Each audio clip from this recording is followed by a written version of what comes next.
Hare Nama Hare Nama eva kevalam Kalo nasteva nasteva nasteva gatiranyatan Hare Nama eva kevalam Kalo nasteva nasteva nasteva gatiranyatan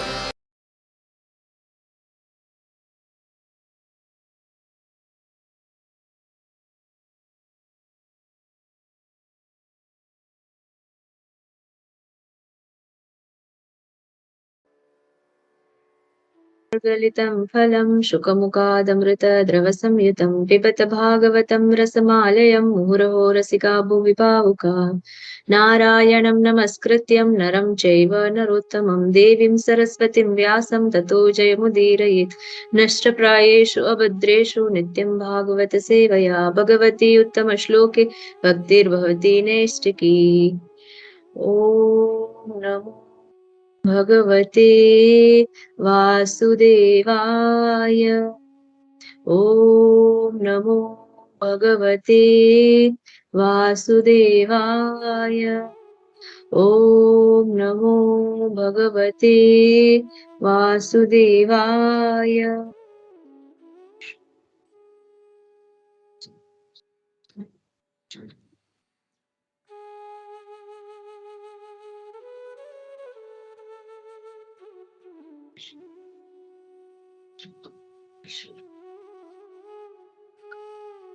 तो आज हम श्रीमद् भागवतम का प्रथम स्कंद का 18वें अध्याय का जो 12वां श्लोक है उनका अध्ययन करने जा रहे हैं।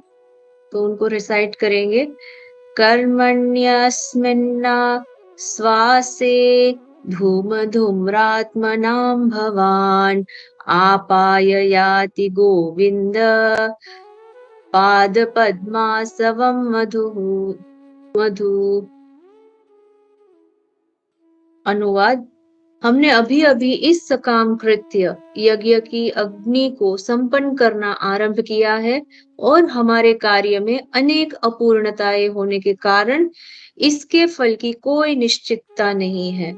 हमारे शरीर धुएं से काले हो चुके हैं, लेकिन हम भगवान गोविंद के चरण कमलों के अमृत रूपी उस मधु से सचमुच तृप्त हैं, जिसे आप सबको वितरित कर रहे हैं। तो बेसिकली जो यह श्लोक है यहाँ पे दिखा रहे हैं कि कलयुग के क्या क्वालिटीज हैं, जो हमने पहले चैप्टर का ही आई थिंक 10वां श्लोक है, वहां पे जो कलयुग के जो लक्षण है वह दिखाए गए थे कि अल्प आयुष सभ्य कलोवस्मिन् युगे जनाः मंद सुमंद मतयो मंद भाग्य उपरदताः। तो यहाँ पर भी जो नैमिषारण्य में जहाँ पर सभी मुनिजन सभी ऋषिगण जहाँ पे एकत्रित हुए हैं यज्ञ करने के हेतु से, तो यह तो विधान है ही हमारे शास्त्रों में यज्ञ करना और विष्णु को संतुष्टि देना।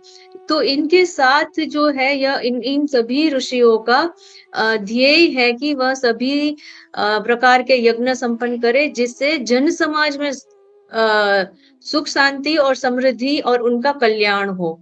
तो उस हिसाब से जब यहाँ पे यह सभी ऋषिगण जो है वह यज्ञ करने के लिए एकत्रित हुए हैं, उस यज्ञ के धुएं से बहुत सारा ऐसे धुआं निकल रहा है जिनसे न मतलब ऐसे लग रहा है कि यज्ञ ठीक से संपन्न नहीं हो रहा है, यह दोषपूर्ण है या तो फिर इसमें कहीं ना कहीं कुछ त्रुटियां है। तो जैसे मैंने अभी यह श्लोक बताया कि अल्प आयुष, तो यह जो सारी लक्षण जो है, यह सारे जो लक्षण है वह कलयुग के लक्षण है। हाँ, जिसमें अल्प आयु है, फिर झगड़ालू स्वभाव है, फिर देखा जाए तो जो सारे राजनीतिक उपाधियां हैं वह सारी पदभ्रष्ट हैं, फिर उन सभी के भाग्य कैसे हैं, मंद भाग्य है, और लोग कैसे हैं, आलसी है और सदैव चिंतित रहने वाले हैं। तो यह सारी जो लाक्षणिकताएं हैं, यह जो सारे लक्षण जो है वो कलयुग के हैं। तो कलयुग के अंदर यह जो सारा यज्ञ करने का जो विधान है वह संपूर्ण नहीं हो रहा है। जैसे कि बताया गया है कि त्रेता युग में सारे यज्ञ करके, जैसे कि भगवान श्री राम ने यज्ञ करके, अश्वमेध यज्ञ करके सारे समाज को सुख शांति और समृद्धि प्रदान की थी। तो इसी प्रकार जब यहाँ पर ऋषि मुनि का भी यही ध्येय है कि जिनसे जन कल्याण हो, परंतु जब यह तो अभी द्वापर युग का अंत हो रहा है और इसके साथ कलयुग की शुरुआत होने जा रही है, राइट। तो इसीलिए प्रभुपाद जी ने भी यहाँ पे तात्पर्य में लिखा हुआ है कि जो यज्ञ करने जा रहे थे उनसे जो धुआं निकल रहा था उससे तकलीफ हो रही थी, ऋषिगण को पूरी तकलीफ हो रही थी। और देखा जाए तो यज्ञों में कहीं ना कहीं त्रुटि रह गई है, और जब यज्ञ में त्रुटि रह जाती है तो उसका कोई फल प्राप्त नहीं होता। और हमने भगवत गीता में भी देखा कि भोक्ता राम यज्ञ तपसाम सर्वलोक महेश्वरम। भोक्ता कौन है? भगवान विष्णु। उन्होंने बोला कि सारे यज्ञों का भोक्ता जो है वह मैं हूँ। परंतु कब वो होता है? जब हम यज्ञों को पूरी तरह से संपन्न करें, उनका उच्चारण, यज्ञ में जो उपयोग होने वाली जो सारी सामग्री जो है, वह सामग्री भी अगर शुद्ध नहीं है तो उस यज्ञ का कोई फल नहीं मिलेगा। जब ब्राह्मण जो है वह शब्दों का जो उच्चार, जो यज्ञों में बोले जाने वाले जो भी मंत्रोच्चार है, उनका भी अगर सही से उच्चारण नहीं कर रहे हैं तो उनका कोई फल नहीं मिलता है, राइट। तो इसीलिए यहाँ पे कलयुग के जो लक्षण है वो दिखाए गए हैं कि कलयुग के ब्राह्मण कैसे हैं, कैसे ब्राह्मण है। हमने भी देखा है बहुत जगह। इनफैक्ट मुझे ऐसे बोलना नहीं चाहिए, I am not finding the fault, यह एक सत्य घटना है कि जब हम अभी पुजारी को देखने जाते हैं तो वो, स्पेशली मैंने देखा हुआ है गुजरात में, या तो ऐसे ही कि पान तंबाकू चबाते हैं पूजा करने के वक्त भी उनके पास तंबाकू तो होता ही है। मैंने बहुत जगह देखा है हमारे गुजरात में, जहां पे भी पूजा में जाओ चाय पिए, हाँ चलो यजमान चाय लगा दो, हाँ फिर हम विधि स्टार्ट करेंगे। तो ये जो है ब्राह्मण भी एक वर्णाश्रम के अनुसार जब हमें यह देखना चाहिए कि हम कैसे वर्ण का पालन कर रहे हैं। ब्राह्मण कुल में है तो ब्राह्मण के सारे विधि विधान जो हमने अभी पिछले जो सारे अध्याय थे उसमें भी उनका अध्ययन किया था कि ब्राह्मण के कैसे लक्षण होने चाहिए। हाँ, सम दम शौच, ये सब जो लक्षण जो है वो ब्राह्मण के होते हैं। उन्हें पूरे विधि विधान से उनका पालन करना होता है, उन्हें संध्या करनी होती है, उन्हें अच्छे से भगवत गीता और श्रीमद् भागवतम का अध्ययन करना चाहिए। और स्पेशली कलयुग के अंदर इन 4 नियमों का पालन करना अति आवश्यक बन जाता है, राइट। तो इसे जब देखे तो ब्राह्मण ही शुद्ध नहीं है। चलो अभी ब्राह्मण की तो हमने फॉल्ट निकाल ली, राइट। अब ब्राह्मण के अलावा जो हम सारा जो जिस जमीन के ऊपर हम यज्ञ कर रहे हैं, क्या वो जमीन भी शुद्ध है? हाँ, या तो फिर जो उनमें हवन में उपयोग होने वाली जो सारी सामग्री है, घी से लेके हर एक वस्तु, कोई भी वस्तु जो उसमें यूज होने जा रही है, उस सामग्री को किसी भी प्रकार से हम नहीं बोल सकते कि यह शुद्ध है। तो जब ये सामग्री जब हम हवन में डालते हैं तो उसका कोई फल भी नहीं मिलता है, और फिर हम बोलते हैं कि यज्ञ तो करवाया पर फल नहीं मिलता है। एग्जैक्टली मैं अपने ही घर का एक्सपीरियंस दूं। हमारे जो घर में सारे सीनियर्स जो है, हमारे जो बुजुर्ग जो घर में हैं, वो सब बोलते थे कि हमारे घर में ना पितृ दोष है। तो हमारे एक्चुअली हम भी ब्राह्मण फैमिली से बिलोंग करते हैं, तो हमारे भी रिलेटिव्स हैं जो ब्राह्मण हैं। उन्होंने बोला कि आप पितृ का यज्ञ कर लो। जब हमने पितृ का यज्ञ किया, उन्होंने बोला ये सब चीजें चाहिए, ऐसे करना होता है, वैसे करना होता है, सब तैयारियां की, सब किया, और सब फैमिली मेंबर्स को इकट्ठा करना होता है। सब फैमिली मेंबर्स जमा हुए और बड़े मन की चलो हमारे घर पे जो पितृ दोष है वो निकल जाएगा। हाँ, तो जब वो यज्ञ करवाया उसके बाद भी प्रॉब्लम्स कंटिन्यू रही। फैमिली बहुत बड़ा है, जहां पे देखो कुछ ना कुछ प्रॉब्लम लगी रहती है। तो फिर दूसरी बार किसी को पूछा ब्राह्मण को जाके, बोले आपको कितना दोष है? अरे हमने तो अभी पितृदोष का यज्ञ करवा लिया, फिर भी अभी तक हमें पितृदोष, आप हमें बता रहे हैं कि हमारे ऊपर अभी भी पितृदोष है। दोबारा करवाया, 3 बार यज्ञ हो चुके, पर सिचुएशन सेम के सेम ही है, क्योंकि किसी ने श्रीमद् भागवतम का अध्ययन ठीक से किया ही नहीं है। अगर यह श्रीमद् भागवतम का अध्ययन किया होता और गुरु का मार्गदर्शन लिया होता, तो हमें पता चलता कि यह कलयुग के लक्षण है, और कलयुग में क्या विधि करने से सुख शांति और समृद्धि फैली रहेगी, जो हमारा यहाँ पे श्रील प्रभुपाद जी ने भी हमें बताया है कि क्या विधि है कलयुग में, कौन सा यज्ञ रिकमेंड किया गया है, राइट।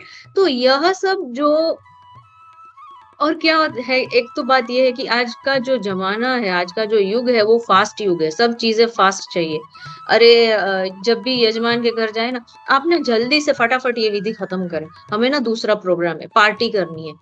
आजकल हमने देखा है कि श्रीमद् भागवत का जो 7 दिन का जो सप्ताह करने के लिए सब आयोजन करते हैं, उस आयोजन के अंदर भी कितना वेरिएशन आ गया है, कितना मॉडर्न हो गया है, म्यूजिक लगाते हैं, डांस करते हैं, ये होता है, वो होता है। असल में जैसे हमने यहाँ पर देखा, श्रीमद् भागवतम जो है वह जो है कि 7 दिन तक अपने परीक्षित महाराज और सुखदेव गोस्वामी 7 दिन और रात तक बैठकर उन्होंने कंटिन्यूअस श्रीमद् भागवतम का पान किया है। तो यह होती है श्रीमद् भागवतम की कथा।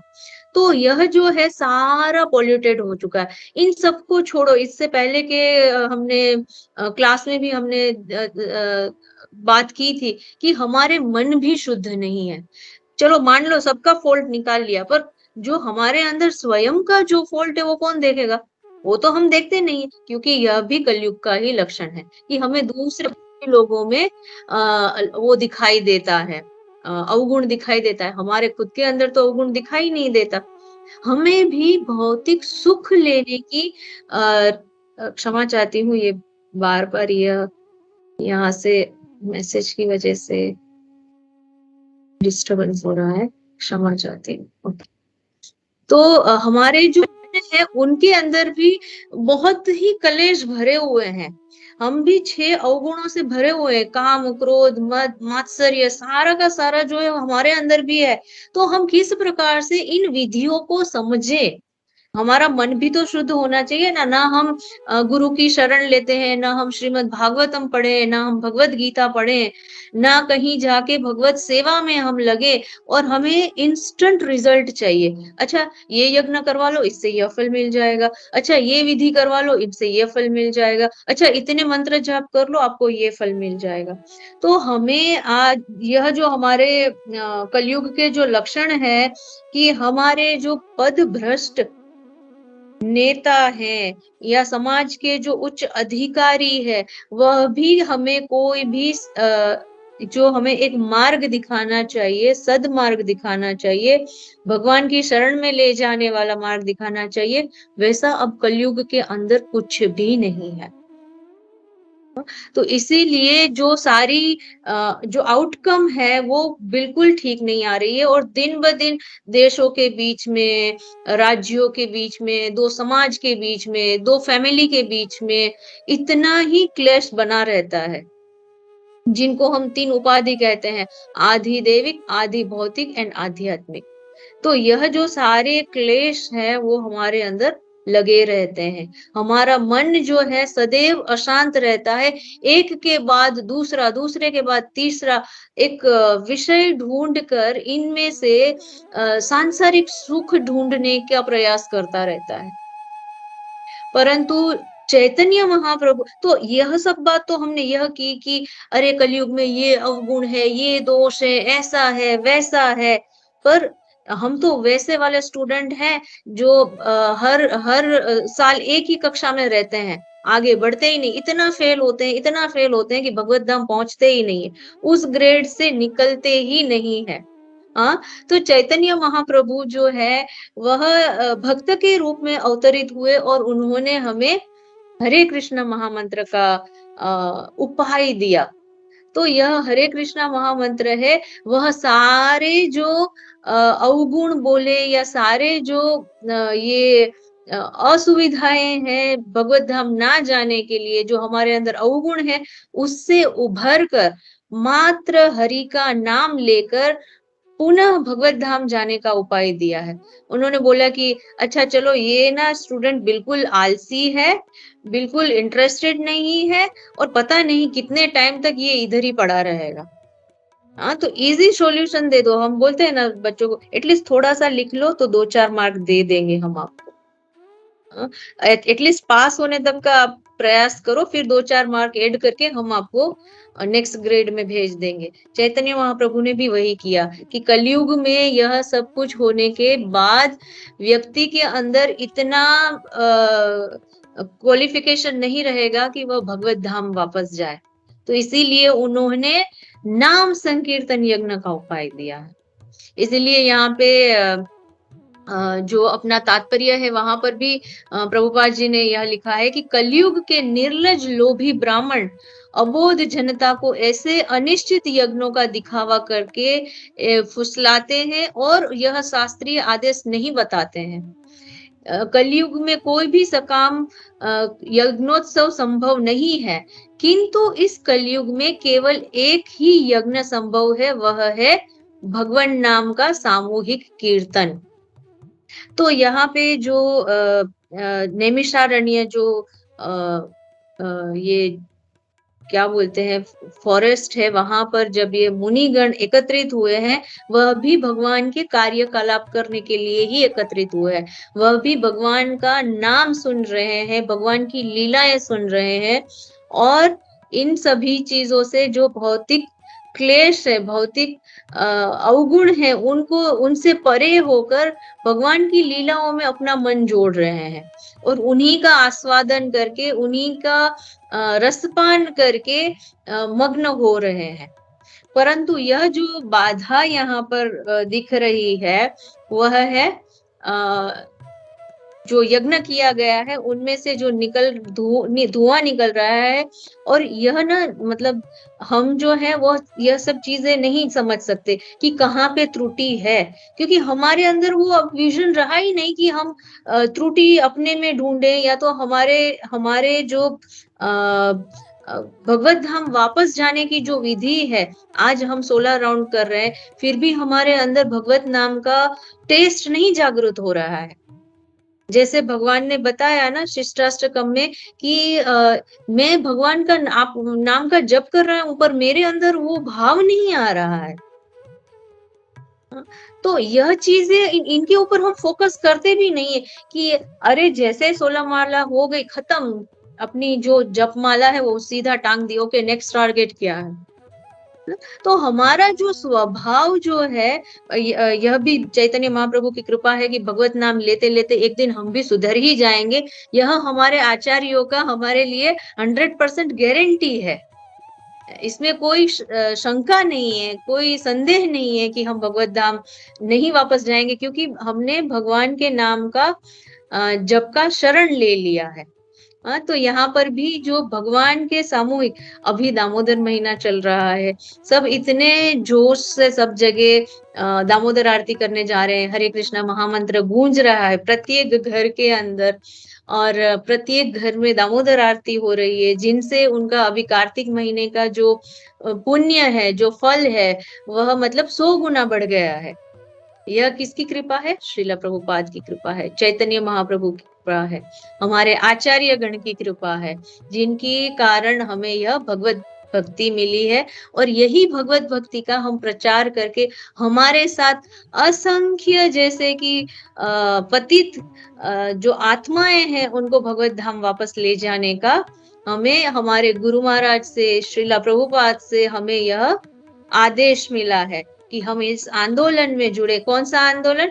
नाम संकीर्तन आंदोलन। जैसे हम बोलते हैं ना नगर ग्राम तारिणे, तो यह भगवत नाम लेने से, हरे कृष्णा महामंत्र का जप करने से सभी का कल्याण होगा और सभी जो है वह भगवत धाम वापस जाएंगे। तो इसके साथ एक बार और हम भी चैंट कर लें, हरे कृष्णा कृष्णा कृष्णा हरे हरे, हरे राम, राम राम, हरे हरे। हाँ, तो यह जो कार्य जो है, इनके साथ मुझे एक कथा याद आ रही है कि भगवान के नाम में कितना पावर है।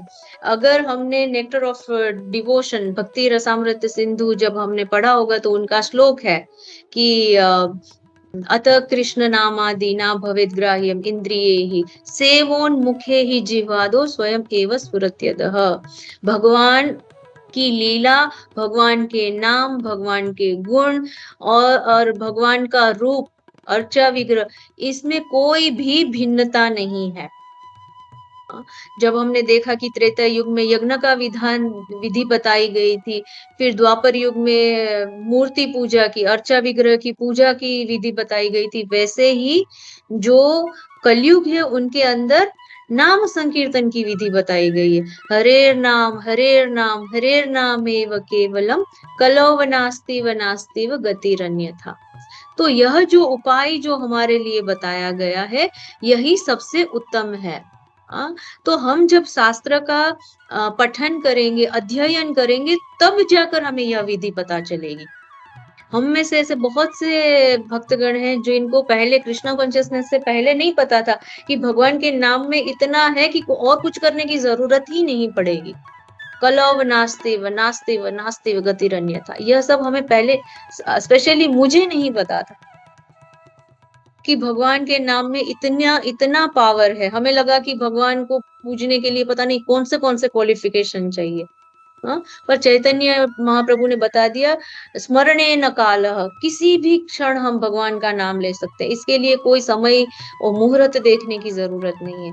तो इससे याद आ रही है कि कितनी अभी अभी दिवाली चल रही है, तो इसलिए मुझे यह कथा याद आ रही है कि जैसे कि भगवान राम का नाम लिखकर पत्थर को जब समुद्र में तैराया जा रहा था तो पत्थर भी तैर गए।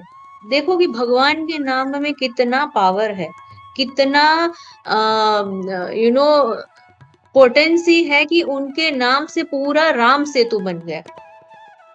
और वही वही वानर जो है, दूसरा उन्होंने विचार किया ही नहीं, राम नाम लिख रहे हैं और पत्थर फेंक रहे हैं समुद्र के अंदर।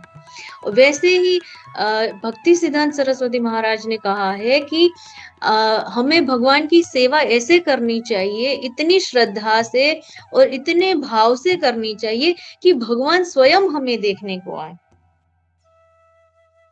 हम चाहते हैं कि हम मंदिर पे जाके देखें, भगवान का दर्शन करें, पर भगवान भी उतने ही आतुर होते हैं हमें देखने के लिए कि कौन सा भक्त आता है मेरे पास। और हम जाते हैं बहुत सारी इच्छाएं लेकर, बहुत सारी डिमांड्स लेकर जाते हैं, फिर भी भगवान एज अ फादर हमारी सारी दुविधाएं दूर करते हैं और हमें सारी सुख सुविधाएं हमारे जितना हमारे लिए हो सकता है उतना भगवान हमारे लिए करते हैं। हम जितना सोचते हैं उससे अधिक भगवान हमारे लिए करते हैं। तो वहां पर एक रामायण से रिलेटेड जो है वो जटायु की बात याद आ रही है। जब रावण सीता मैया को लेकर जा रहे थे, तभी जटायु ने उनको रोका।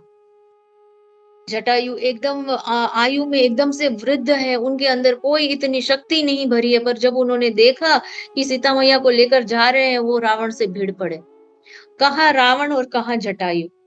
रावण ने उनके पर काट दिए और इतनी वृद्ध अवस्था में इतने दुखी मन से कि मैं भगवान की सेवा पूर्ण नहीं कर पाया, पर उन्होंने पूरा प्रयास किया कि वह सीता मैया को बचाने के लिए वहां पे उनको रावण को रोक ले।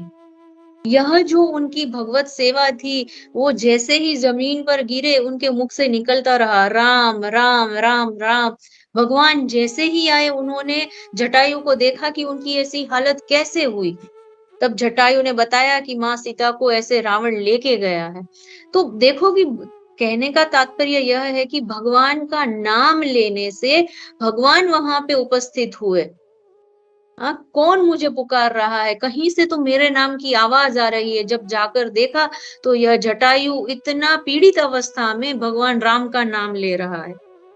और भगवान ने जब उनको पूछा तो भगवान ने बोला कि तुम्हें क्या जरूरत थी, तुम इतने वृद्ध हो, तुम्हारे पास कोई शस्त्र नहीं है, अस्त्र नहीं है, तुमने इनसे लड़ाई की, उससे अच्छा होता कि तुम हमें आकर यह समाचार देते कि ऐसे रावण उठा के लेके जा रहे हैं, हम भाग के आते, तुम्हारी भी रक्षा होती और सीता को भी हम बचा लेते।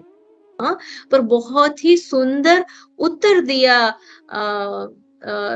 इन्होंने, जटायु ने, कि मुझे ऐसी भगवत सेवा करने का अवसर मिला था, भगवान मैं इसको कैसे जाने दूं। और जब भगवान की सेवा करने का अवसर मिलता है, हमें और कुछ विचार नहीं आने चाहिए, जैसे कि जटायु को नहीं आए कि जाऊं मैं भगवान को बुला के लाऊं, वो करेंगे। उन्हें तुरंत यही सूझा कि वह मैया सीता की रक्षा करे, किसी भी परिस्थिति में वह माता की रक्षा करे। और दूसरा अगर उदाहरण ले वही रामायण का ही, तो जब भी सब शबरी को उनके गुरु ने बताया था कि एक दिन राम आएंगे, तुम बस उनके नाम का जप करना, एक दिन वह स्वयं तुम्हारे पास आएंगे। तो शबरी ने भी फूल उतारते वक्त, झाड़ू मारते वक्त, हर एक क्षण उन्होंने भगवान राम का नाम लिया है। फूल उतारते वक्त हे राम, खाना बनाते वक्त हे राम, कुछ भी कार्य करने के टाइम पे उनके मुख से मात्र राम का नाम निकल रहा था।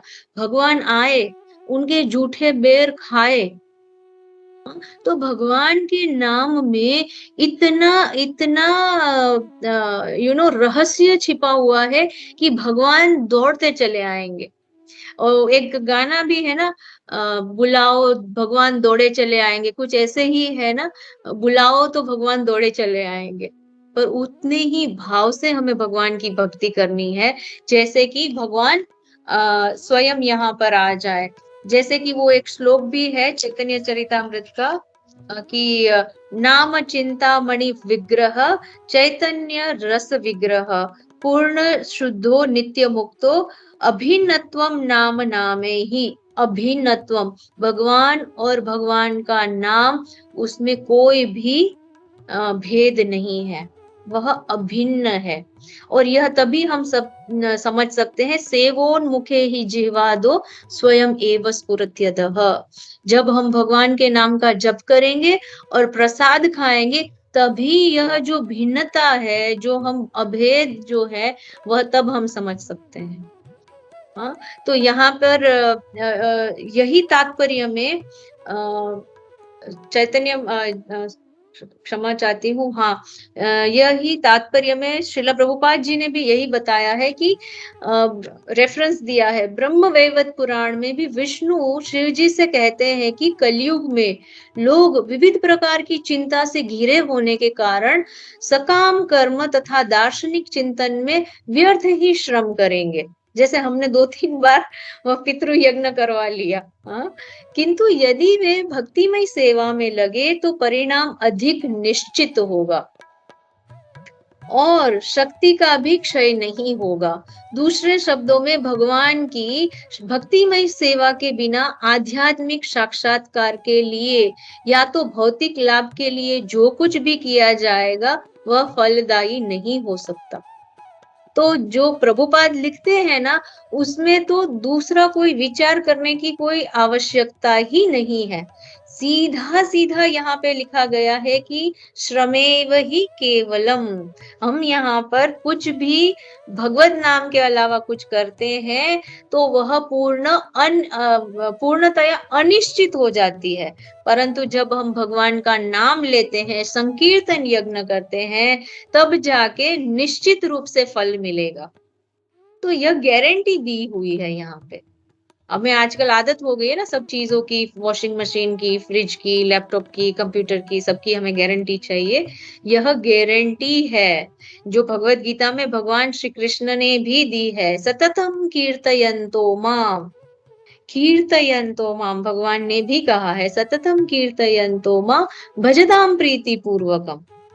जो मेरा प्रीति पूर्वक, भक्ति पूर्वक मेरे नाम का कीर्तन करता रहेगा, उन्हें मैं बुद्धि प्रदान करूंगा, जिनसे वह मुझ तक पुनः वापस आ सके। तो यहाँ पर भी भगवान की भक्तिमय सेवा का निर्देश दिया गया है कि भगवान की भक्तिमय सेवा के बगैर आध्यात्मिक साक्षात्कार तो क्या भौतिक लाभ भी नहीं मिलेगा। तो यह हम जो हर एक छोटी-छोटी चीज़ों के लिए यज्ञ करवाते रहते हैं, यह ग्रह का प्रॉब्लम है, वह ग्रह का प्रॉब्लम है। यह सब करते रहते हैं, परंतु अगर वह भक्तिमय रूप से अथवा तो शुद्धता से नहीं किया गया तो इसका कोई फल नहीं मिलेगा। अब यह सब हमें कब पता चलेगा? जब यह हम श्रीमद् भागवतम पढ़ेंगे, जब हम भक्तों का एसोसिएशन करेंगे, जब हम नाम संकीर्तन का आश्रय लेंगे, जब हम गुरु की शरण लेंगे, तब जाकर यह जो सारे जो विधि-विधान हैं वह हमें समझ में आएँगे। चलो मान लो समझ में भी आ गया, पर हमारे अंदर वो क्षमता भी नहीं है कि हम इनको ठीक तरीके से निभाएँ। हम 16 माला का जाप भी ठीक से नहीं कर पाते, हमारा मन कहीं न कहीं भटकता रहता है। परंतु भगवान क्या कहते हैं कि एक बार मामेकं शरणं व्रज अहम त्वां सर्व पापेभ्यो मोक्षयिष्यामि मा शुचः। मैं तुम्हारे सारे पाप को नष्ट करूँगा। अब इससे ज़्यादा हमें और क्या चाहिए लाइफ के अंदर? इतनी सारी गारंटी जो है वह भगवान हमें कितनी बार हमें बोलते हैं, अच्छा ये कर लो। जैसे ना वो बच्चे को हम बताते हैं ना कि अच्छा थोड़ा-सा पढ़ लिख लो, फिर हम तुम्हें पार्क में लेके जाएँगे। अच्छा थोड़ा-सा स्टडी कर लो, अच्छा अच्छे से खा लो, हम तुम्हें कहीं बाहर लेके जाएँगे, तुम्हारे लिए ये गिफ्ट लाएँगे, वो गिफ्ट लाएँगे, राइट? तो इस प्रकार से हमारे हमारे पास उपयुक्त जितना होना चाहिए भगवत धाम जाने के लिए, उतना आश्रय हमारे पास है। भगवत गीता है, श्रीमद् भागवतम है, भक्तों का संग है और हरि नाम जो हमें बोला गया है कि चेतो दर्पण मार्जनम, जो हमारे पास नाम है, जिनका स्मरण करने से हमारे अंदर जो भी सारी अवगुण है वो नष्ट हो जाएंगे। ऐसे सारे उपाय होने के बाद हमें कोई भी एक सेकंड थॉट नहीं आना चाहिए। तुरंत ही हमें उनकी शरणागत होके, श्रीमद् भागवतम की शरणागत होके, गुरु की शरण होके हमें भगवत धाम वापस जाने की तैयारी करनी चाहिए। हमें हमें सिखाया जाता है कि आर्ट ऑफ लिविंग, पर हमारे इस्कॉन में सिखाया जाता है आर्ट ऑफ डाइंग। जब हम आर्ट ऑफ डाइंग की प्रैक्टिस करते हैं, ऑटोमेटिकली हमारी लिविंग प्रोसेस जो है वो प्यूरिफाइड हो जाएगी। इसी के साथ मुझे जितना समझ में आ रहा था मैंने इनका विवरण किया। अगर इसमें कुछ त्रुटि हो तो आप मुझे बताएं और इनके साथ आपके कुछ कमेंट्स हो तो वो भी आप ऐड कर सकते हैं और मैं यहीं पे विराम लेना चाहूंगी। आप सभी का धन्यवाद। हरे कृष्णा।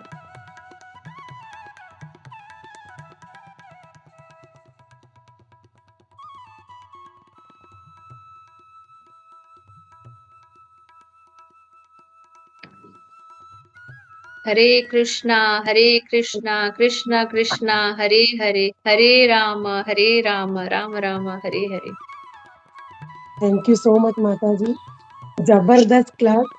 कई बार ऐसा होता है कि कई बातें हमें पता होती है लेकिन जब एक पंच लगता है तो हमें ज्यादा पता चलता है। जैसे आपने बताया कि हम चैंटिंग करते हैं और ये सब करते हैं, भागवतम रीड करते हैं, तो जैसे बहुत हमने भक्ति कर ली, बट वो जो शुद्धता, वो जो प्योरिटी चाहिए ना हमें, वो जैसे बस हमने किया है, ऐसे बोल सकते हैं जैसे फॉर्मेलिटी के हिसाब से, हाँ हमने मेरा 16 राउंड हो गया मेरा, लेकिन हमने वो ध्यान पूर्वक या प्यार से या एकदम बोलते हैं ना, जैसे कोई चीज हमारी कोई गुम हो जाती है तो कैसे मुझे ये निताई सेनी माता जी का एक लेक्चर का पॉइंट याद आ रहा है कि उनके लेक्चर में एक बार वो बता रहे थे कि पूरा जैसे पहले के जमाने में कैसे वो चाबी का जूड़ा गुम हो जाता था तो वो एक मतलब कुछ भी पूरा दिन काम करते रहे लेकिन बैक ऑफ द माइंड वो दिमाग में रहेगा कि वो चाबी का जूड़ा मैंने कहाँ रखा है, मैंने कहाँ रखा है, ऐसा उनका पूरा ध्यान होता था।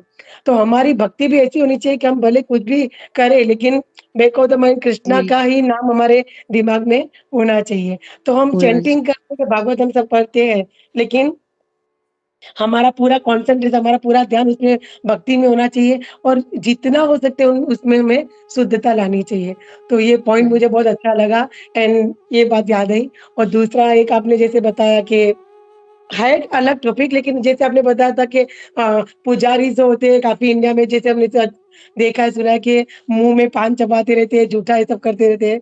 तो आई रिमेंबर कि एक बार हम द दुबई में दामोदर देश में श्रीनाथ जी टेम्पल में वो एक जो पुजारी होते हैं, आप इस्कॉन वाले ऐसे दंडवत क्यों करते हो? उल्टा ऐसे क्यों करते हो? ऐसे टाइप का। तो मैंने उसको एक्सप्लेन तो कर दिया, लेकिन मैंने बोला कि आपको ऐसा बोलना नहीं चाहिए। अभी आपने बोला है तो मैं तो सुन के नहीं बैठूँगी। तो मैं आपको एक बात बताती हूँ कि आप मुझे बताइए, जो पुजारी सेवा कर रहा है, वो उनका तो मुँह चालू रहता है और हमको देखने या तो जब हमारा मुँह झूठा हो, तो हमें तो कोई चीज़ को हाथ भी नहीं लगाना चाहिए। हाँ। तो आप तो लेडीज़ को हाथ लगाते हो।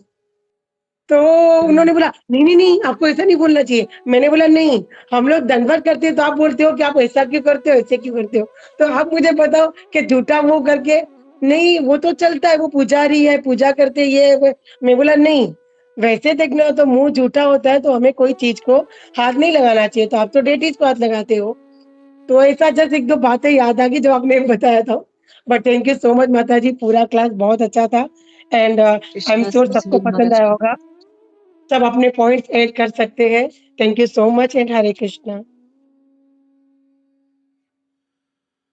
एक्चुअली मुझे इसलिए ये बात याद आई क्योंकि हमारे बहुत सारे रिलेटिव्स हैं जो ये कर्मकांड में जुड़े हुए हैं, तो वो पूजा करवाने जाते हैं पर खाते हैं सब ये ऑनियन गार्लिक, हालाँकि नॉनवेज का नहीं है पर ऑनियन गार्लिक खाते हैं, तंबाकू चबाते हैं, पान खाते हैं। ये गुजरात में ये ना बहुत कॉमन सी आम बात है ये, कि सबको तंबाकू खाना मतलब एकदम कैज़ुअल है वहाँ पे। तो मैंने देखा है कि ऐसे ही वो यज्ञ कराने जाते हैं, किसी की शादी करवाने जाएँ या कुछ भी, तो यह बहुत ही मैंने वहाँ पे देखा हुआ है, ऐसे देखना नहीं चाहिए बट ऐसे ध्यान में आ गया, तो इसीलिए हम देखते हैं कि इसका फल नहीं मिलता है।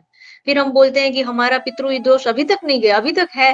हमने बोला जितना हो सके हम तो छोटे हो गए मतलब छोटे मुँह बड़ी बात हो गई फैमिली में बड़ों के सामने, पर फिर भी जितना हो सकता है मैं उनको बोलती हूँ कि हम संकीर्तन यज्ञ करवाएँ और जहाँ पे जो फैमिली इतना बड़ा है, जो सुनते हैं, हम वहाँ पे सब जगह कीर्तन ही करवाते हैं।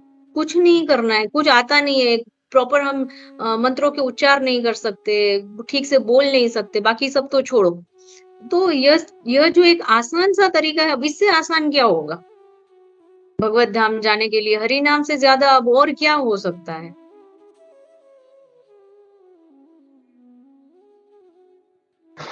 हरे हरे कृष्णा माता कृष्णा, जी। किसी को पॉइंट हरे कृष्णा, हरे कृष्णा, रति रूपिणी माता जी। बहुत अच्छा दंडवत क्लास था प्रणाम माता प्रभु जी। जी। दंडवत और प्रणाम। दंड प्रणाम माता। और बहुत अच्छे अच्छे पॉइंट्स आपने जोड़े माता जी। बहुत अच्छा जो सारा पर्पट था उसको कवर किया माता जी। और जैसे ये जो पॉइंट व्रजप्रिया माता जी ने उठाया कि कैसे जो दूसरे लोग हैं इस्कॉन को छोड़ के वो कैसे मतलब फॉलो नहीं करते, लेकिन उनका ये मेंटेलिटी की मतलब दूसरों की गलती निकालते रहते हैं, लेकिन अपना जो है कभी क्या गलत हो रहा है वो नहीं देखते। सो ये एक है कि मतलब प्रभुपाद ने हम लोग को इतना अच्छा सिखाया है और पूरा मतलब अ, तत्व इतना जो स्ट्रॉन्ग कर दिया है कि जो इस्कॉन में जो व्यक्ति 6 महीना भी टिक जाता है वो भी इतना मतलब फिलोसफी में मास्टर हो जाता है। आत्मा क्या, परमात्मा क्या है, क्या रूल्स हैं, क्या रेगुलेशंस हैं, क्या करना चाहिए, क्या नहीं करना चाहिए, बहुत अच्छी तरह से समझ जाता है। तो हम लोग प्रभुपाद जी के बहुत आभारी हैं हम लोग इसके लिए। एंड आपको भी बहुत बहुत धन्यवाद जो इतने अच्छे अच्छे पॉइंट्स आपने उठाए माता जी। Thank you. हरे कृष्णा, दंडवत गुरु प्रणाम माता जी। महाराज। दंडवत प्रणाम। हरे कृष्णा। मुझे गोपीनाथ प्रभु ने ये जो प्रभुपाद जी मतलब जो अभी बात पूरी बताई, तो है पॉइंट अलग, लेकिन फिर भी मुझे बताने में खुशी हो रही है कि हम छोटी-छोटी बातें बहुत सीखे इस्कॉन में आके। बड़ी बातें, छोटी बातें जो हमें जी। या तो आधा सच पता था और आधा नहीं पता था, तो वो डेंजर होता है। लेकिन अब मुझे इससे एक बात याद आई कि जैसे अगर हम इस्कॉन में नहीं होते तो हमें कहीं से समझो पैसा मिला रास्ते में से, तो हम वो उसको यूज़ कर लेंगे। बट कल मुझे याद आया कि जब हम मंदिर जा रहे थे तो मेरे बेटे ने बोला कि पापा आपके पास 50 दिरहम है? तो मेरे प्रभु ने बोला कि नहीं 50 दिरहम छुट्टा नहीं है मेरे पास। तो बोला एक्चुअली है ना मुझे 50 दिरहम है ना रास्ते में से मिले थे, तो मैंने वो उठा लिए, तो मैंने सोचा कि मैं वो मंदिर में डाल दूँगा। तो मैंने बोला अरे वाह! कितनी मतलब अच्छी बात है। क्योंकि हमारे लिए वो बहुत बड़ी बात है और इम्पोर्टेंट बात है कि हमारे बच्चे भी वो समझते हैं कि हमें ये जो है वो हमारे मतलब हमारा नहीं है, और वो याद भी रखा कि चलो मैं ले भी लेता हूँ। अगर वो नहीं उठाता तो और कोई लेता तो वो यूज़ कर लेता था। पर हमारा कैसा हाल है, चलो हमने उठाया और मंदिर में जिसका भी गिरा होगा तो हम मंदिर में डाल दिए। तो ये मुझे बात बच्चे की बहुत अच्छी लगी। तो मैंने सोचा कि आप अभी प्रभु ने जैसे बताया कि प्रभुपाद जी की कृपा से हमने बहुत कुछ सीखा है और हमें और भी सीखने मिल रहा है, भागवतम, भगवत गीता सबकी वजह से। तो ये भी हमें एक्चुअली में सीखने मिला है कि हमें जो लक्ष्मी है वो किसी की ऐसे, क्योंकि कई बार ऐसे कहीं का सुना भी है कि चलो मिला है कोई चीज़ तो ऐसे, बट मुझे मेरे बच्चे की ये बात बहुत अच्छी लगी और हमारे बच्चे यही सीख रहे हैं और वो फॉलो करते तो ज़्यादा अच्छा लगता है। थैंक यू सो मच माता। हरे कृष्ण। हरे कृष्ण। हरे कृष्णा माता जी। धन्यवाद प्रणाम माता जी। बहुत ही वैलिड पॉइंट्स, प्रैक्टिकल पॉइंट्स आपकी लगी मुझे। अभी मैं भी अहमदाबाद में रहती हूँ, अहमदाबाद गुजरात में। तो जो आपने जो पॉइंट जो ये खासकर ये जो बताई ना, मैं इतना उससे रिलेट कर पाई क्योंकि यहाँ पे कुछ टाइम पहले ही मतलब ये लोग बिल्डिंग एक थी हमारे बाजू में, वो लोग पूरा दिन यजमान की उन्होंने पूजा करवाई है। और ऐसे मतलब गुजराती में ही था, पर मैंने सोचा, मैंने पूछा उनसे, दशहरा था या कोई, मैंने कहा ये क्यों करवाते हो? तो बोलते हैं शांति के लिए, सुख शांति के लिए। तो मैंने सोचा, मतलब पहले मुझे ऐसा लगा सुबह के 9 से 4 बजे तक या 5 बजे तक ये चला था पूरा कार्यक्रम। तो मैंने सोचा कि क्योंकि हमने हमेशा इस्कॉन मतलब जो भी पोस्टर्स पढ़े इस्कॉन के, भगवान ने बोला ही है कि कलयुग में संकीर्तन ही यज्ञ है। संकीर्तन यज्ञ प्रिस्क्राइब किया गया है। जैसे डॉक्टर प्रिस्क्राइब करता है मेडिसिन, तो हमारे लिए भगवान ने वही मेडिसिन बताई है। तो पूरा दिन मैंने अपने मीन्स हाउस हेल्प से भी पूछा ये क्या है? बोलते हैं शांति के लिए। मैंने कहा शांति के लिए? पूरा दिन जैसे नॉइज पोल्यूशन लग रहा था, क्योंकि हमें पता होता है कि ये इतना शुद्ध नहीं है इनका। और उसका मेरे को एक प्रमाण, एक एग्जाम्पल भी मिल गया बीच में, क्योंकि वो लाउड स्पीकर पे कर रहे थे। तो एक जैसे सबको वो होता है, पता चलता है। और नॉइज पोल्यूशन इसलिए लगता है कि हमको पता है कि इट्स नॉट मतलब ये प्योरिटी नहीं है, क्योंकि वो बीच में आके पंडित यजमान है खुद बोल रहा है। पूरा तो उन्होंने गुजराती में बोला, लेकिन बीच में उन्होंने एक स्टेटमेंट बोला, उसी से ही पता चल रहा था कि वो कितना इम्प्योर है। यजमान खुद बोल रहा है, बाकी तो उन्होंने किया गुजराती में। वो यजमान खुद बोल रहा है ये ऐसा होगा तो मैं अपने मंत्र भूल जाऊंगा। अब ऐसे लोगों को लोग ट्रस्ट कर रहे हैं कि जो खुद बोल रहा है मैं मंत्र भूल जाऊंगा, मतलब। और वो पूरा दिन चला है वो चीज। मैं सोचा हम लोग बड़ाई नहीं करते इस्कॉन में होके कि हमको सब कुछ पता है ये वो, लेकिन कहीं पे लिखा है कि वैष्णव जो है ब्राह्मण से भी ऊपर क्यों है, क्योंकि वो भगवान की डायरेक्ट करते हैं, मतलब सेवा पूजा, डेटी वर्शिप। तो मुझे लगा ये पूरा दिन वेस्ट गया है इनका, बेचारों को पता ही नहीं है। क्योंकि हम तो जानते हैं ना what is the real truth. ISKCON में आके हमको पता ही चल जाता है, एक कॉन्शियसनेस आके खुल जाती है। रियली में कृष्णा हमको कॉन्शियसनेस देते हैं। वो मुझे आपका जो ये तंबाकू वाले पॉइंट्स मुझे रेटा, और यहाँ पे जो आपने बोला, मैंने भी गुजरात, मैं भी इधर ही अहमदाबाद गुजरात में होना, सारा दिन इनके मुंह में तंबाकू, सबके आम है बहुत यहाँ के। मैं कहा लोगों को प्रॉब्लम नहीं होगी क्या इससे? पर वो बहुत ही कॉमन है यहाँ पे, मतलब सब लोग होते। तो मुझे आपकी पॉइंट पे बहुत आदत से मजबूर है वो सब। हाँ वही ना माता जी, मतलब पंडित और यजमान तक नहीं ये सब छोड़ रहे हैं ये चीजें, तो उनकी कितनी प्योरिटी होगी इसमें माता जी करने में, जब ये पूजाएं कर। हर आधे घंटे में चाय का कप आता है उनके लिए। वही तो माता जी, फिर इनकी प्योरिटी, मतलब लोग करवा रहे हैं इनसे, मतलब कैसी प्योरिटी नहीं है तो लोग भी करवा रहे हैं, बेचारे उनको पता ही नहीं है ये सब कि कैसे। प्रॉब्लम मतलब ये है वहां पे माता जी कि उन्होंने शुद्धता को चखा ही नहीं है। अगर हम कुछ अगर हम गुलाब जामुन को देखते रहे तो पता नहीं चलेगा कि वो कितना स्वीट है। अब जब खाएँगे तब पता चलेगा, पता तो है, सुना तो है कि ये शुद्ध है, मतलब यज्ञ से और भागवतम से इन सब चीज़ों से शुद्धता होगी, हमारा स्पिरिचुअल प्रोग्रेस होगा, ये सब चीज़ें पता है। पर जब तक हम अप्लाई नहीं करेंगे तो ये लोग उनमें से हैं कि उन्होंने अप्लाई ही नहीं किया है, हाथ ही नहीं लगाया है। अगर हाथ लगाएँगे तो उनको ये समझ में आएगा ना ये सब चीज़ें। तो ये चीज़ें धीरे-धीरे करके चैतन्य महाप्रभु ने कहा है कि नगर ग्राम तारिणी, एक-एक नगर जो शहर में सब में जाएगा, एक-एक घर में एक-एक व्यक्ति हरे कृष्णा महामंत्र का जप करेगा। तो हालाँकि हम तो बहुत छोटे हैं, पर फिर भी उनकी सेना में जुड़े हुए हैं कि कहीं न कहीं से हरि नाम हम भी उनको सुनाएँ। तो ये अज्ञानता है माताजी, उनको अज्ञानता इस वजह से है क्योंकि उनके अंदर एक ईगो है कि नहीं हम जानते हैं। हम भी ब्राह्मण फैमिली से है ना, मैं बोल रही हूँ, हमारे जो रिलेटिव्स मेरे चाचा वो सब भी है, वो इन सब चीज़ों को नहीं हम जानते हैं, हम ब्राह्मण है ना, हमें पता है, तुम ऐसे मत बोलो, ऐसे नहीं। मैंने बोला हम एक भी एंगल से ब्राह्मण नहीं है। हम किसी भी तरह के ऐसे कोई भी हमारे अंदर क्वालिटी नहीं है कि जिनसे हम बोल सके कि हम ब्राह्मण हैं। तो ये हमारा भी आर्ग्यूमेंट घर में मेरे साथ होता है। कभी-कभी श्रीमद् भागवतम से कहीं न कहीं से पढ़ते हुए मैं पोस्ट करती हूँ फैमिली में कि हाँ, ये है, देखो ये है ब्राह्मण के क्वालिटीज़। तो just we can pray for all of them माता जी कि वो भी ह आए इस संकीर्तन मूवमेंट में और उनको भी लाभ मिले। जी माता जी, आपने बिल्कुल किसी सही और को बताया। कुछ कम्युनिकेट करना हो क्योंकि यही मैं भी सोचती थी जब मैं उन लोगों के लिए सोच रही थी, जैसे आपने अभी बोला, बिल्कुल मेरे मन में भी बिल्कुल सेम बात आई थी माता जी, जो आपने अभी लास्ट में बोली थी ना कि हम इनके लिए प्रे कर सकते हैं। मेरे भी मन में एक प्रेयर ही निकल रही थी उनके लिए, क्योंकि जो लोग वो करवा रहे थे, जो कर रहे हैं वो तो जानते हैं वो क्या कर रहे हैं, कैसे they are fooling the people for money. लेकिन जो बेचारे करा रहे हैं, उनको पता नहीं है कि ये क्या निकलने वाला है, इसका निष्कर्ष, इसका रिजल्ट क्या निकलने वाला है। वो लोग अच्छी चीज के लिए करवा रहे हैं, सुख शांति के लिए करवा रहे हैं। तो मेरे लिए मतलब मेरे मन में उनके लिए प्रेयर निकल रही थी माता जी, जो आपने जैसे जी। बोली कि बेचारे मतलब काश ये लोग भी सही मार्ग पे, यानी कि हरे कृष्णा मूवमेंट में आ जाएं, क्योंकि वो ही रियल है। संकीर्तन यज्ञ ही असली यज्ञ है जो हमारे इस्कॉन में प्रिस्क्राइब किया गया है। तो थैंक यू सो मच माता जी। थैंक यू माता जी। ऑल ग्लोरीज टू भगवान।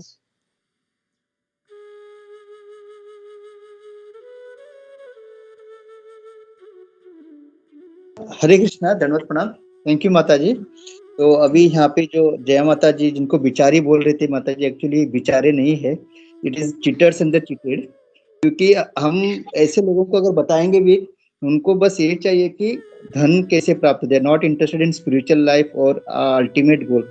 उनको बस भौतिक जगत में किस तरह से धन कमाए, नाम कमाए। और तो एक्चुअली माता जी का कंपैशन है कि उनको बिचारे करे, क्योंकि हम ऐसे बहुत लोगों के घर जाते हैं but they are not interested. वो बोलते हैं इवन आपका हरे कृष्ण महामंत्र है, हमको कुछ लाभ होगा भौतिक तो ही बताइए। और जैसे आपने बताया एवरीबडी वांट्स फास्ट, जल्दी से जल्दी हो सके। तो ब्राह्मण लोगों को भी वो बोलते कुछ ऐसा कीजिए पंडित जी जो फटाफट हो जाए, क्योंकि जैसे आपने कहा पार्टी वार्टी करने का उनका और भी प्रोग्राम होता है। और एक हमारा एक्सपीरियंस है, एक हमारे यहाँ पे भी एक डिवोटी आते थे मिश्रा जी बोल के। तो वो हमेशा बोलते थे कि प्रभुपाद ने ये सब वेस्टर्नों को ब्राह्मण बनाया, ये सब अच्छा नहीं है, हमको ये गलती नहीं करनी चाहिए क्योंकि हम लोग ब्राह्मण हैं, हमको पता है। तो फिर हम लोगों ने बताया कि हम एक्चुअली ब्राह्मण नहीं है, हम शूद्र से भी कम है कि हम फॉलो नहीं करते। तो उनको इतना गुस्सा आया, मतलब ये बहुत टाइम से चल रहा था। फिर हमको ऐसा लगा कि उनको बताना ही पड़ेगा, कि हम उनका सुनते थे ताकि उनको गुस्सा ना आए। लेकिन जब वो प्रभुपाद और प्रभुपाद के शिष्यों को नीचा दिखाना शुरू किया उन्होंने, तो तब हमने उनको बताया कि हम भले ही ब्राह्मण कहते हैं बट वर्स देन शूद्रास। तो फिर उन्होंने भी प्रोग्राम में आना ही बंद कर दिया। तो इतना ईगो होता है, मतलब उनको इतना ईगो था, उनको लग रहा था कि हम सब जानते हैं। But then after lot of years जब वो सुन नहीं रहे थे और मान ने हमको बताना पड़ा, ऐसा उनको ऐसा थोड़ा सा स्ट्रिक्टली स्ट्रांगली उनसे बात किया हमने। तो उनको बुरा लगा कि ऐसे कैसे बोल सकते हैं हम ब्राह्मण है, और उन्होंने भी प्रोग्राम में आना बंद कर दिया। तो इतना ईगो होता है। तो प्रभुपाद की कृपा है। सो भले ही क्योंकि 5 साल से वो आ रहे थे, फिर भी उनको प्रभुपाद और उनके शिष्यों के प्रति अगर रिस्पेक्ट नहीं, then we have to tell him कि देन वहीं पे और नहीं, ये नाम अपराध में से एक अपराध यह भी है ना, 10वां अपराध की जिनको विश्वास नहीं है उनको भी प्रीच नहीं करना चाहिए। ये भी तो हमारे लिए बनाया है ना एक, जिनको श्रद्धा नहीं है उनको हम प्रीच नहीं करेंगे। यस माता जी, यस, थैंक यू। यस गोपी प्रभु। हरे कृष्णा माता जी। बहुत अच्छा पॉइंट उठाया सूरज माता प्रभु ने कि जो है मतलब 5 साल से आ रहा है, लेकिन फिर भी जैसे हम लोग तो जो प्रचार करते हैं तो ऐसा नहीं वो कोई बड़ा भक्त होता है, जनरल पब्लिक को पकड़ के हम लोग धीरे धीरे थोड़ा थोड़ा बता के, लेकिन 5 साल रहने के बाद में भी अगर उसको कृतज्ञता नहीं है, उसको फिलोसफी समझ में नहीं आ रहा है, तो इट्स रियली वेरी बैड। और इससे तो अच्छा है वो आके अपराध करे प्रभुपाद जी के बारे में और उनके शिष्यों के बारे में, जो उल्टा पुल्टा बोल के अपराध करके नीचे की तरफ जाए, इससे तो अच्छा है कि वो नहीं आए। सो या कभी कभी हम लोग को ब्लंट होना पड़ता है कि and that is for his benefit only, इसमें अपना कोई बेनिफिट नहीं है कि भाई ठीक है तू मत आ लेकिन अपराध मत कर। तो good you have done that प्रभु जी। हरे कृष्णा। हरे कृष्णा माता जी, मुझे एक पॉइंट याद आई जो अभी सूरज महाराज प्रभु जी ने अभी पॉइंट उठाई थी कि वो प्रभुपाद के जो शिष्य की तरफ उनके जो दूसरे हैं, तो यही मैंने भी एक लेक्चर में, इस्कॉन गुड़गांव के लेक्चर में सुना था कि प्रभुपाद जब जीवित थे, अहमदाबाद में वो बनाना चाहते थे मंदिर, तब उनको विरोध मिला, बहुत उनकी आलोचना हुई यहाँ पे अहमदाबाद में। न्यूज उनको रिपोर्टर ने उनको पूछा, यस माता जी, उनको बोला गया कि तुमने कैसे दिया ये, तुमने अंग्रेजों को कैसे दे दिया ये सब। तो उन्होंने बोला तुम साला नहीं करता है तो मुझे तो उनको देना पड़ेगा, मुझे तो भगवान का नाम देना पड़ेगा। ये मतलब इतना ब्लंटली प्रभुपाद ने उनको बोला, क्योंकि आप लोग नहीं कर रहे हो, भगवान का नाम नहीं ले रहे हो, जो सही चीज है वो नहीं कर रहे हो। उनको अहमदाबाद में बहुत आलोचना मिली मंदिर बनाते वक्त इस चीजों का, कि वो विरोध कर रहे थे, आपने अंग्रेजों को दिया कैसे, ये मलेच्छ लोग हैं, ये है वो है। उन्होंने बोला सभी शूद्र हैं, कोई यहाँ पे मलेच्छ नहीं है, सभी शूद्र हैं, और ये तुम साला नहीं कर रहे तो हम तो मैं क्या करूं, मुझे तो देना पड़ेगा भगवान का नाम। तुम नहीं कर रहे हो तो मैं कोई तो करेगा, कोई तो भगवान का नाम लेगा। तो मुझे ये पॉइंट याद आई जो सूरज माता प्रभु जी ने उठाई कि अपने ही लोग प्रभुपाद को विरोध कर रहे हैं कि आपने अंग्रेजों को क्यों दिया। सबके लिए मृत्यु, सबके लिए भगवान के कायदे कानून सबके लिए एक ही है, तो क्यों प्रभुपाद नहीं देंगे। मतलब मैं ऐसा सोच रही थी, क्योंकि आप मतलब son is for everybody, so same way Krishna's name is for everybody, Prabhupada says in his lectures। तो भगवान का नाम सबके लिए। तो हमारे लोग कौन होते हैं ये डिस्क्रिमिनेशन करने वाले कि अंग्रेजों को क्यों दिया, खुद हम अपना नहीं करते तो वो भी ना करें। हमारे लोग ऐसे कि क्यों कर इतनी मतलब हाँ, मैंने भी प्रभुपाद का ये लेक्चर सुना था, वहां पे विरोध किया कि क्या इंडिया में लोग मर गए थे जो आप वहां पे विदेश में जाके ये सब इनको सबको आपने ये ज्ञान दिया और इनको सबको बनाया। वो बहुत भारी कन्वर्सेशन था। और प्रभुपाद ने बोला कि इतने सालों तक मैंने यहाँ पे ट्राई किया पर किसी ने लिया नहीं, तो मैं क्या करूं। अब मैं वहां पे गया और उन्होंने ले लिया, तो इसीलिए ये भगवत। इनफैक्ट मैं एक और भी बात बताऊंगी, जो हमारे मायापुर इंस्टीट्यूट है जहाँ से भक्ति शास्त्री के कोर्स करते हैं, वहां पे भक्ति शास्त्री, भक्ति वैभव, जो सारे वहां से कोर्स चलते हैं, वहां पे हमारे टीचर हैं, आपने भी सुना होगा, अतुल कृष्ण प्रभु। तो अतुल कृष्ण प्रभु जब यहाँ पे आए तो इस्कॉन डिसाइपल कोर्स करने के लिए हमें बताया गया था, not disciple course, sorry, Vaishnava etiquette course करने के लिए हमें बताया था। तो आते ही उन्होंने पहले तो सबको दंडवत प्रणाम किए और उन्होंने हाथ जोड़कर क्षमा मांगी कि मैं एक विदेश का, जहाँ पे मेरी कोई संस्कृति नहीं थी, मैं शूद्र से, उन्होंने अपने आप को मलेच्छ कहा, कि प्रभुपाद की कृपा से मुझे यह ज्ञान मिला और unfortunately I am giving this knowledge to all of you. जो ये वैष्णव के संस्कार आपको मुझे देने चाहिए, unfortunately I am giving to you. ऐसे उन्होंने कहा, तब जाके हमारी आंखें खुली कि हाँ, ये बात तो सही है कि हमने नहीं किया तो अब ये हमें दे रहे हैं। पर फिर भी हमारे अंदर भगवान की इतनी कृपा है कि हमने उनको एक्सेप्ट किया, और श्रील प्रभुपाद की इतनी कृपा है कि हमारे अंदर इतना मल नहीं भरा हुआ है कि हमने उनको तिरस्कार किया। बट कृष्णा की कृपा से हमने उनका भी, चाहे ठीक है ना, अब हमने नहीं किया और उन्होंने हमें भगवत का वो चरण में लेके जाना चाहते हैं, तो क्या गलत है। तो हमने ये डिस्क्रिमिनेट किया है कि ये फॉरेनर्स है और हम इंडियन है, पर असल में तो भगवत गीता जब पढ़ी तब पता चला कि we are all spirit soul. तो ये तो है माता जी, ये सब जब हम शरण लेंगे भगवत गीता और श्रीमद् भागवतम की, तभी हमारी आंखें खुलेंगी। आई थिंक अभी सबको माता जी आपने बिल्कुल सही पॉइंट बोली, क्योंकि हमारे लोग जब हम प्रीचिंग भी करने जाते हैं तो ऑफेंस ले लेते हैं कि अच्छा ये जो करे वो सही और हमारा भगवान गलत, ऐसे सोचते हैं भगवान। लेकिन ये वो नहीं देखते कि हम लोग रियल ज्ञान ऑथेंटिक दे रहे हैं। हमारा संप्रदाय गौड़ीय वैश्य संप्रदाय से आ रहा है, ऐसा नहीं हम कुछ भी उठ के बोल रहे हैं किसी भी तंबाकू चंपाने वाले बाबा की तरह।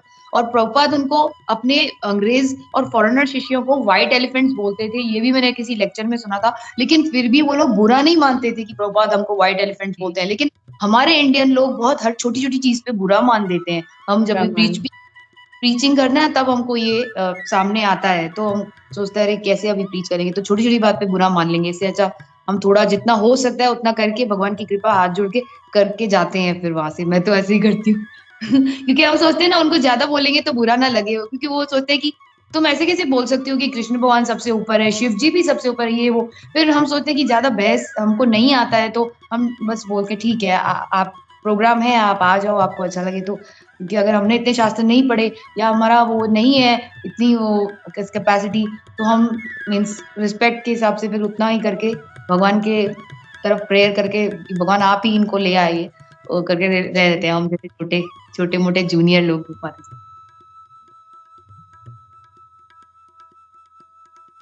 हरे कृष्णा। और किसी का कुछ पॉइंट्स हो या कुछ माता जी को भी कोई सेवा होगी, या फिर हम नरसिंह मार्तियन प्रेयर्स लेंगे। माता जी जस्ट एक रिक्वेस्ट था, आज ग्रहण है ना, तो अगर गाइड कर सकते, मतलब आज का सबके लिए आज कैसे ये करना है। यहाँ पे कहते हैं 5:45 से शुरू है, गोपी मनो प्रभु या प्लीज। हरे कृष्णा। प्रभु हमने तो जैसे अभी तुलसी गोविंद प्रभु जी के घर पे से पता चला कि हम दामोदर देश के मतलब दुबई के 11 बजे तक प्रसाद ले लेना है हमें, और फिर ग्रहण खत्म होगा, स्नान करके फिर खा सकते हैं। और जो हम पकाते हैं वो तो हमें खत्म करना ही होता है। और ग्रहण के टाइम जितना हम भक्ति कर सके इतना पता चला है, वो जो वैसे भी हम करते हैं, बट ये दुबई का टाइम का बोल रही हूँ और ऐसा पता चला है प्रभु जी के घर पे से। हरे कृष्णा।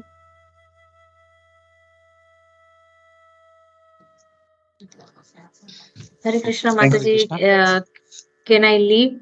या माता जी, यस माता थैंक जी, यू सो मच या प्रभु। माता जी। सॉरी माता जी, सॉरी आपको लेटर होगा। सॉरी माता जी आपको नहीं लेट। नहीं प्रभु, नहीं नहीं, I am thankful to everyone कि आज इतना अच्छा दिन है जहाँ पे हमें भगवत कथा करने का और सुनने का अवसर मिला। इसी बहाने मैंने भी थोड़ा ये सब पढ़ा और ये सब किया, तो आप सभी का धन्यवाद। हरे कृष्णा। थैंक यू माता जी, शुभ दीपावली। और रिटर्न में हम यही प्रेयर गिफ्ट देंगे कि आपने इतना अच्छा क्लास दिया ना, तो रिटर्न में ये कि आप और आपकी फैमिली भक्ति में बहुत अच्छे से आगे बढ़ो। तो हम प्रेयर्स करते हैं, उसमें आपको जरूर ऐड करेंगे माता जी। Thank you so much Thank माता। शुभ दीपावली। you. हरे कृष्णा। हरे कृष्ण। हैप्पी दिवाली माता जी।